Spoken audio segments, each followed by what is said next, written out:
Hello viewers, আজকে যে মুভির গল্প আপনাদের শোনাতে চলেছি তার নাম হলো তালাশ। এটা একটা মিস্ট্রি আর থ্রিলার মুভি।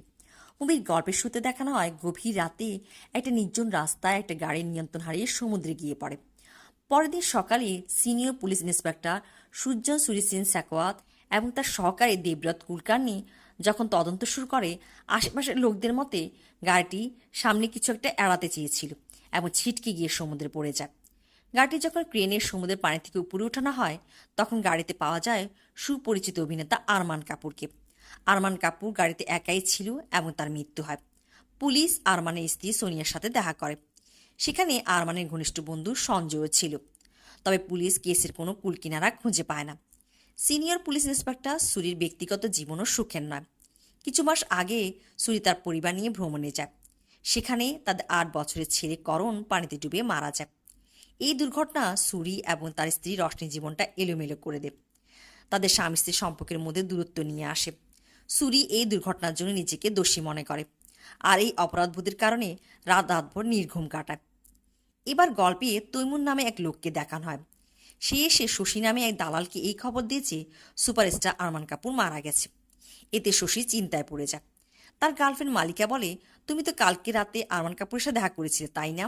শশী তাকে থাপ্পড় দিয়ে চুপ থাকতে বলে। তৈমুর শশীর সাথে কাজ করে। শশী তৈমুরকে দোকানে পাঠিয়ে নতুন সিম কার্ড আনায়। ফোনে ঢুকিয়ে পুরনো সিম কার্ডটা ফেলে দেয়। তৈমুরের সন্দেহ হয় সে শশী থেকে লুকিয়ে পুরনো সিম কার্ডটা নিয়ে ফেলে এবং সেখান থেকে চলে আসে।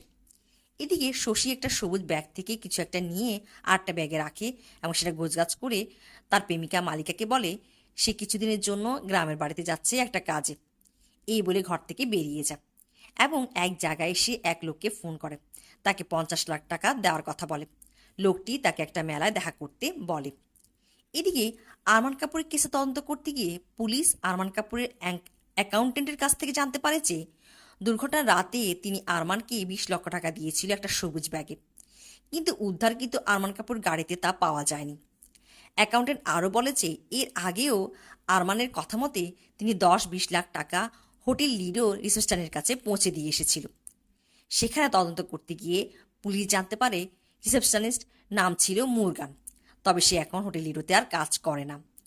এবার গল্পে দেখানো হয় সুরির ওয়াইফ রশনির সাথে ফ্রেনি নামে একজন প্রতিবেশী মহিলা দেখা করতে আসে। সে একটু অদ্ভুত আচরণ করছিল।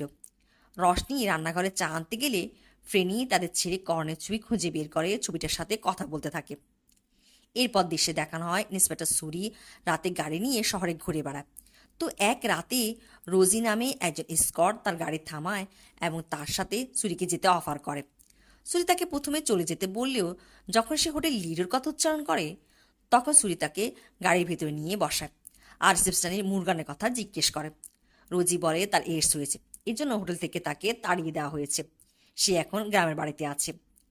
এরপর পুলিশ মুরগানের কাছে পৌঁছে যায় এবং ইন্সপেক্টর কুলকার্নি এটা জানতে পারে যে 10-20 লাখ টাকা যেটা আরমান কাপুর পাঠাতো, সে টাকাটা মুরগান শশী নামের এক ব্যক্তিকে দিত। সে এক দালাল যে মেয়েদেরকে হোটেল লিডোতে সাপ্লাই দেয়। পুলিশ সন্দেহ করে আরমান কাপুর এই 20 লাখ টাকাও বোধহয় শশীকেই দিয়েছে। শশী যে বস্তিতে থাকে পুলিশ সেখানে পৌঁছালে শশীর প্রেমিকা মালিকা বলে কিছুদিন আগে শশী গ্রামের বাড়িতে চলে গেছে, এর চেয়ে বেশি কিছু সে জানে না। পুলিশ শশীকে খুঁজতে থাকে।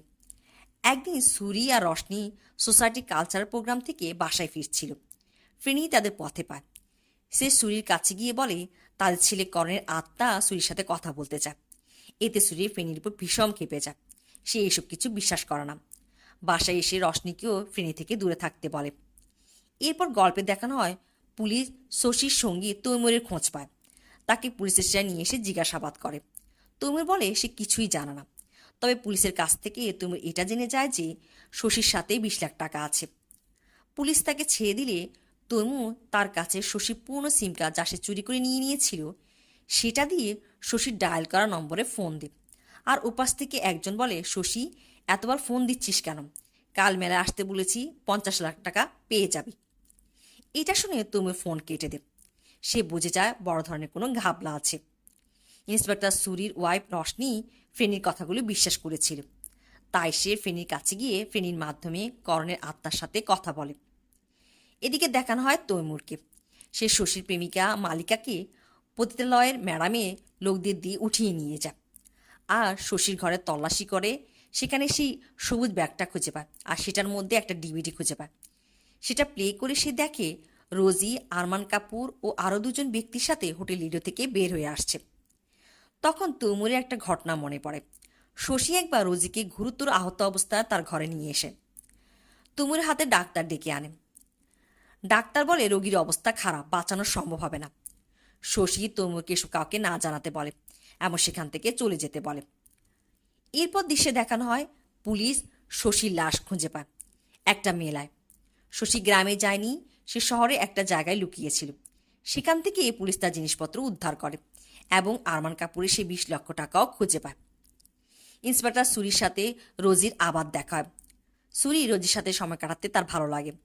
রোজি তাকে একটা সমুদ্রের পাড়ে নিয়ে আসে, বলে এটা শুধু তার জায়গা। সুরি রোজিকে আরমান কাপুরের সাথে তার পরিচয় আছে কিনা জিজ্ঞেস করে। রোজি বলে তার এক বন্ধু নিকিরের সাথে সে সময় কাটিয়েছে। সুরি রোজিকে পতিতাবৃত্তির এই জগৎ থেকে বের হয়ে আসতে বলে, বলে সে তাকে সাহায্য করবে। তবে রোজি বলে তা এত সহজ নয়। এদিকে শশীর সঙ্গীরা আর তৈমুর এই খবর জানতে পারে শশী মারা গেছে।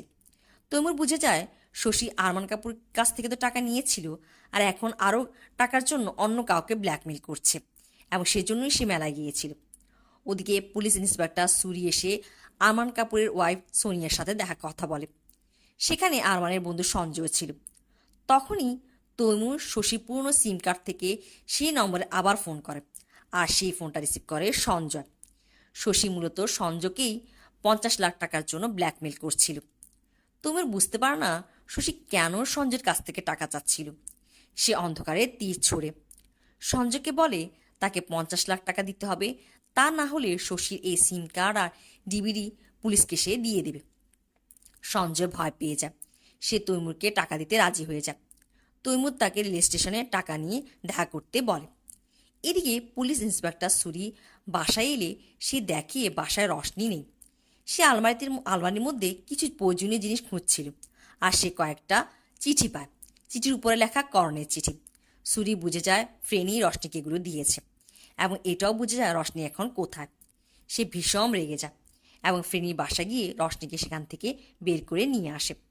রশনির উপর রাগ করে, বলে একজন শিক্ষিত নারী হয়ে সে কীভাবে এসব আত্মা ভূত এসব বিশ্বাস করতে পারে। রশনিও ভীষণ রেগে যায়। সে বলে সে ফ্রেনির কথা বিশ্বাস করে, আর করণের আত্মার সাথে কথা বলে তার শান্তি লাগে। সে সুরিকে বলে সে তো সুরিকে জিজ্ঞেস করে না সুরি রাত রাতভর কোথায় থাকে, কি করে। সে বুঝে সুরি তার কষ্ট থেকে পালিয়ে বেড়ায়, যা সুরিকে শান্তি দেয়। তাই সে সুরিকে কিছু বলে না। রশনি বলে যা তাকে শান্তি দেয় সেও তা করবে। এরপর সুরি রশনিকে আর কিছুই বলতে পারে না। সুরি সেখান থেকে এসে রোজির সাথে দেখা করে। রোজি সুরির মনের অবস্থা বুঝতে পারে, তাকে হোটেল লিডো নিয়ে আসে। সুরি তাদের ছেলের ঘটনা ও রশনির সাথে তার মনামালিনের কথা রোজিকে বলে। রোজি তাকে সান্ত্বনা দেয়, তাকে শান্ত হতে বলে। সুরির কাছে ভালো লেগে ওঠে। সুরি রোজিকে বলে সে কি রোজির জন্য কিছু করতে পারে। রোজি সুরিকে শশীর প্রেমিকা মালিকাকে পতিতালয়ের নরক থেকে বাঁচাতে বলে। সুরি কথা শুনতে শুনতে ঘুমিয়ে পড়ে। পরের দিন সুরি গিয়ে মালিকাকে সেখান থেকে নিয়ে এসে একটা সেফ হোমে রেখে আসে। এদিকে তৈমুরকে আমরা দেখি যে সে তার বান্ধবী নির্মলার সাহায্য নেয়। নির্মলাকে একটা ব্যাগ নিয়ে স্টেশনে একটা জায়গায় বসে থাকতে বলে, আর সঞ্জয়কে ফোন করে 50 লাখ টাকা নিয়ে রেল স্টেশন দেখা করতে বলে। টাকাগুলো একটা ব্যাগে করে ওই জায়গায় রাখতে বলে যেখানে নির্মলা বসে আছে। সঞ্জয়ের লোকেরা ব্যাগ রেখে চলে যায়। তৈমুর সেই ব্যাগ নির্মলার ব্যাগের সাথে এক্সচেঞ্জ করে নেয়। আর নির্মলাকে তৈমুর আগেই বলে রেখেছিল যে সে যদি আসতে দেরি করে নির্মলার টাকাগুলো নিয়ে ট্রেনে করে দূরে কোথাও চলে যেতে। সঞ্জয় লোকেরা তৈমুরকে ধরে ফেলে। দৌড়াতে দৌড়াতে একটা কনস্ট্রাকশন সাইডে নিয়ে আসে। তৈমুরের কাছে থাকা ব্যাগে টাকা খুঁজে না পেয়ে সঞ্জয়ের কথা মতে তাকে 2-3টা গুলি করে দেয়। মৃত্যুর আগে তৈমুর রোজিকে দেখে সিমরান বলে ডেকে ওঠে, আর পা পিছলে নিচে পড়ে যায়। সাইডে কাজ করা শ্রমিকেরা তৈমুরের হত্যাকারীকে দেখে ফেলে ও ধরে ফেলে। তারা তাকে মারধর করে পুলিশের কাছে দেয়। হাসপাতালে নেওয়া হলে ইন্সপেক্টর সুরি তাকে এনকাউন্টারে ভয় দেখিয়ে জানতে পারে সে শশী ও তৈমুরকে মেরেছে সঞ্জয়ের নির্দেশে। এবার ইন্সপেক্টর সুরি তার পুলিশ ফোর্স নিয়ে পৌঁছে যায় সঞ্জয়ের কাছে। সঞ্জয় সবকিছু খুলে বলে 3 বছর আগে তারা 3 বন্ধু আরমান, সে ও নিখিল একটা পার্টিতে যাচ্ছিল, আরমান শশীকে চিনত, তাই হোটেল লিডো থেকে তারা সিমরান নামে একটা মেয়েকে তাদের সাথে নিয়ে যাচ্ছিল। রাস্তায় গাড়িতে তাদের বন্ধু নিখিল সিমরানের সাথে ঘনিষ্ঠ হতে চায়। হঠাৎ করে গাড়ির দরজা খুলে তারা দুজন রাস্তায় ছিটকে পড়ে। দুজন গুরুতর আহত হয়। তারা নিখিলকে তাদের সাথে নিয়ে আসলেও পুলিশ ও সম্মানের ভয়ে সিমরানকে সেখানে ফেলে রেখে চলে আসে। আরমান শশীকে ফোন করে সিমরানকে সেখান থেকে নিয়ে যেতে বলে। নিখিল প্যারালাইজড হয়ে যায়। 1 সপ্তাহ পর শশী তাদের জানায় সিমরান মারা গেছে, সে তাকে এক জায়গায় দাফন করে দিয়েছে। আর এরপর থেকে শশী হোটেল লিডো সিসি ফুটেজ দিয়ে তাদের ব্ল্যাকমেল করে আসছিল। আরমান তাকে 2-1 বার টাকাও দিয়েছিল। আরমান মারা যাওয়ার পর এবার শশী তাকে ব্ল্যাকমেল করতে শুরু করে, আর সঞ্জয় তাকে তার লোক দিয়ে মেরে ফেলে। সঞ্জয়ের কাছে হোটেল লিডো সিসি ফুটেজের 1 কপি ডিভিডি ছিল। সেটি প্লে করে সুরি দেখতে পায় আরমান আর তার 2 বন্ধুর সাথে রোজি হেঁটে যাচ্ছে। সুরি বলে এই মেয়েটির নাম রোজি, সে তাকে চেনে। সঞ্জয় বলে এ তো সিমরান। সুরি বলে শশী তাদের মিথ্যা বলেছে, এই মেয়েটি জীবিত। এরপর সুরি সঞ্জয়কে গ্রেপ্তার করে যখন তাকে থানায় নিয়ে যাচ্ছিল, তখন তাদের গাড়ির সামনে রোজি চলে আসে। সুরি কিছু বুঝে উঠতে পারে না। সুরি রোজিকে বাঁচাতে গিয়ে তার গাড়ি ছিটকে গিয়ে সমুদ্রে পড়ে যায়। সঞ্জয় সেখানেই মারা যায়। তবে পানির মধ্যে সুরি দেখতে পায় যে রোজি এসে তাকে গাড়ি থেকে বের করে পানির উপরে নিয়ে আসে। সুরি বেঁচে যায়। এই ঘটনার পর সুরি সবকিছু বুঝে উঠতে পারে। রোজি বলতে আসলে কেউ নেই, সিমরানের আত্মায় তার সাথে রোজি হিসাবে দেখা করত। এভাবেই সিমরান আরমান কাপুরের গাড়ির সামনে চলে এসেছিল, এমন তার গাড়ি অ্যাক্সিডেন্ট হয়ে আরমানের মৃত্যু হয়। আর এভাবেই সিমরান তার মৃত্যুর প্রতিশোধ নেয়। সুরি তার সিনিয়র অফিসারকে বিষয়টি গিয়ে খুলে বলে, কিন্তু অফিসার বলে এগুলো শুনলে লোকজন সুরিকে পাগল ভাববে। তাছাড়া সুরির সহকর্মীরা তাকে একা একা কারোর সাথে কথা বলতেও দেখেছে কয়েকবার। এগুলো বিশ্বাসযোগ্য নয়। সুরি তার রিপোর্টে প্রতিবেদন লিখেছে আরমান কাপুরের গাড়ির অ্যাক্সিডেন্ট নিচুক একটি দুর্ঘটনা। ফাইলটি ক্লোজ করে দেওয়া হয়।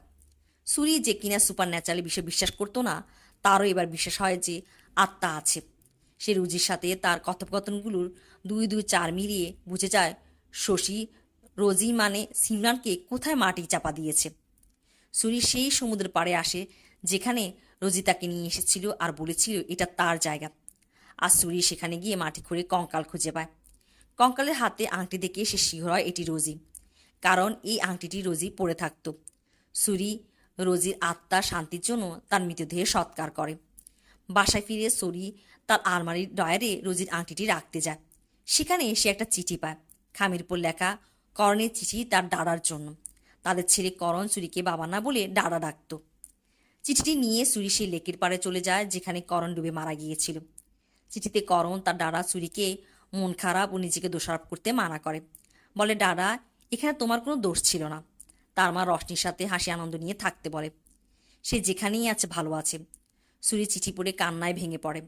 আর তখনই রশনি সেখানে আসে, সুরিকে জড়িয়ে ধরে ও শান্ত করে। সুরি স্বাভাবিক জীবনে ফিরে আসে। এভাবেই গল্পটা শেষ হয়।